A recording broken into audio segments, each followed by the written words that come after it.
Pizza with antennae, an alien perspective on fast food. On the planet Zirkos, where order, technology and cube-shaped food ruled, life was going smoothly. Until a mishap occurred at the Central Signals Laboratory. "Report, we've picked up a signal from the planet Earth," exclaimed the operator, looking at the screen. The screen showed a cooking show where a man armed with a rolling pin was kneading dough. "This looks like violence to matter." Zork, chief researcher of the gastronomy of the universe, was outraged. But a couple minutes later, he was already sitting there with his mouth open, watching the golden, steaming pizza roll out of the oven. "Do they call this fast food?" he asked. "It's a work of art." The planet's council immediately approved the mission. However, one question arose at the meeting. What if the Earthlings notice that Zork doesn't look like them? "We will modify his appearance," the scientist replied confidently. The next day Zork looked, by Zirkos standards, like an ideal Earthman, tall, thin, wearing a strict suit and tie. What no one took into account, however, was that people rarely went to pizza parlors in evening attire. Upon arriving on Earth, the first thing Zork did was head to the nearest pizzeria. It was a small restaurant with a sign that read, "Best Pizza in Town." The inside smelled of dough and tomato sauce, but Zork was too busy studying the menu to pay attention to the atmosphere. "Welcome. What do you want to order?" the cashier asked. Zork froze. His antennae under his hat began to vibrate with stress. I'll take this thing right here," he said, pointing his finger at the menu. "Which one? We've got 20 choices here." Zork frantically remembered something he'd seen on a cooking show. "Anchovies." 10 minutes later there was a pizza in front of him. Zork took a bite and his face contorted. "They put the corpses of sea creatures in here? That should be banned." He was so outraged that he decided to do an experiment. Walking up to the cashier, he asked, "Is this anchovy stuff considered a delicacy?" "Only to those who like it." "How many of those people are there?" "Well, about 3 people in our town." "Then why does it exist?" The cashier gave him a puzzled look. Disappointed with Earth Pizza, Zork decided to make his own. He went to the supermarket, where an adventure awaited him. "Excuse me, where can I find glowing mushrooms?" he asked the consultant. "Luminous? Luminous?" the consultant asked, looking closely at Zork. "Yes. They give off this nice bluish light in the dark. You must have them on sale here." The consultant silently led him to a shelf of mushrooms. Zork took a package, looked inside and said, "They don't glow. Is it a defect?" The consultant snickered, thinking it was some kind of prank, and quickly left, leaving Zork to examine the rest of the groceries. Half an hour later, he had assembled a strange basket, a package of chewing gum, for texture, mint-flavored toothpaste, like a sauce, a jar of canned pineapple, he was sure it was the kernels of some fruit, and multicolored crystals from the spice department. They looked like the perfect sprinkles to him. When the cashier punched through his purchases, she couldn't help herself. "Are you cooking for a children's party?"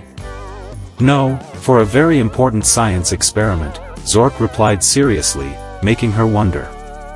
Back at his hideaway, rented for a week under the guise of an Airbnb, Zork started cooking.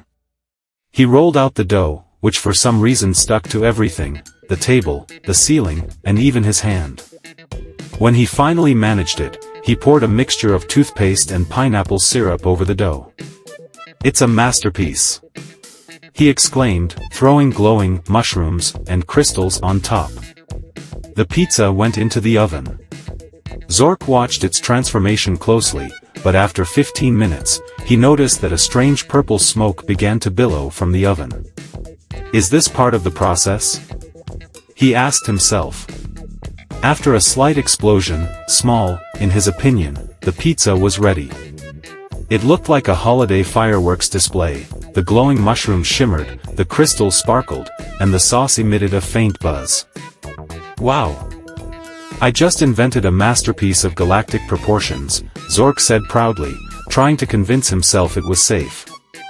He tasted a bite, and his eyes lit up. Wow!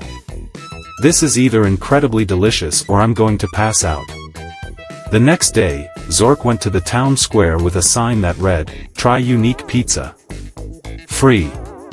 He was sure people would receive his creation with delight. The first daredevil, a teenager with green hair, took a slice and took a bite. His eyes rounded. "What is this thing? It's glistening in my mouth." "It's a special effect," Zork said proudly. "Can I have more?" Gradually, a crowd gathered around Zork. People were tasting the pizza, taking pictures of it and posting them on social media. Someone said, "It's like a pizza from a space movie." By the evening, Zork had become a local celebrity. He even got an offer to open his own pizzeria.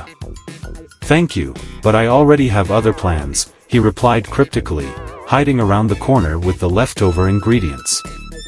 Back on Zerkos, Zork proudly presented his pizza to the council. The head of the council, an elderly alien with large ears, took a slice and took a bite. His eyes lit up just like Zork's. "This is incredible. This is going to revolutionize our entire gastronomy." The pizza with antennae, named for the unique recipe, became an instant hit. Zorkos opened the first Zork's Pizza chain of restaurants, and Zork himself became the first chef with the title Galactic Culinary Hero. In the finale, Zork sat in his chair, leafing through photos from Earth. "I wonder if they noticed that I brought their barbecue sauce with me?" He grinned, looking at the box labeled, "Caution, Tasty Danger." Years later, pizza with antennae appeared on Earth. No one ever figured out where the recipe came from, but it won the hearts of millions. And Zork? He was already developing a burger with levitation effects. Gravity Burgers, Zork is back. After the overwhelming success of his pizza, Zork decided it was time to take it to the next level. Looking at reports on the popularity of fast food on Earth, he discovered that mankind is literally obsessed with burgers. These Earthlings are clearly fanatical about food in layers. He remarked, examining an image that showed everything from a patty to a pineapple between two slices of bread. He immediately sent his query to the Galactic Archive. Why are burgers more popular than pizza? The answer was succinct. You can eat them with one hand. Genius! Exclaimed Zork. But I'll make them even better. My burgers will levitate. Zork rented a small laboratory on Earth, masquerading as an aspiring chef. His idea was simple: use a magnetic field to make the buns float above the patty. If pizza can glow, why can't a burger fly? He philosophized, inserting small magnets into the buns. The first experiment turned out to be a disaster. When Zork turned on the magnetic field, the top bun flew into the air, hit the ceiling and got stuck. As a result, the entire burger structure collapsed and the ketchup, by some strange law of physics, ended up on Zork's face. Let's write it down, reduce power, he mumbled, wiping his face with a napkin. After a week of experimentation, Zork had finally created the first working prototype. The burger did indeed float in the air, swaying slightly as if weightless. But there was still one problem: its flavor. You can't just make food fly, it has to taste good too. He resented. Zork decided to add a secret ingredient, the same barbecue sauce he had brought back from Earth on his previous visit. What he didn't realize was that for the aliens, this sauce acted as a powerful energy drink. As he took a bite, his antennae began to glow and his eyes widened. Is this a masterpiece, or the end?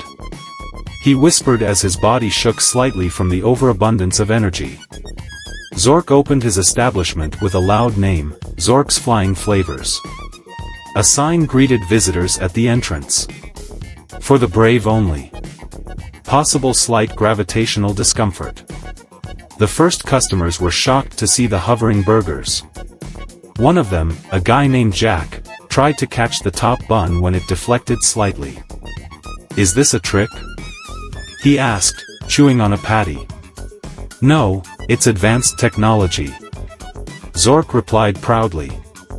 The burgers became an instant hit. People lined up to try the weightless meal. But not everything went smoothly. One day, there was a small incident at the place. The magnetic system malfunctioned and the bun started levitating too high. One of the customers cried out, "My bun flew into the ceiling." Zork calmed the crowd. "Everything is under control. It's just a special flight mode." He immediately picked up the magnetic remote control and put the buns back in place. But the weirdness didn't end there. After the second burger, one customer's hair began to sway slightly, as if a magnetic field had formed around his head. "Is that normal?"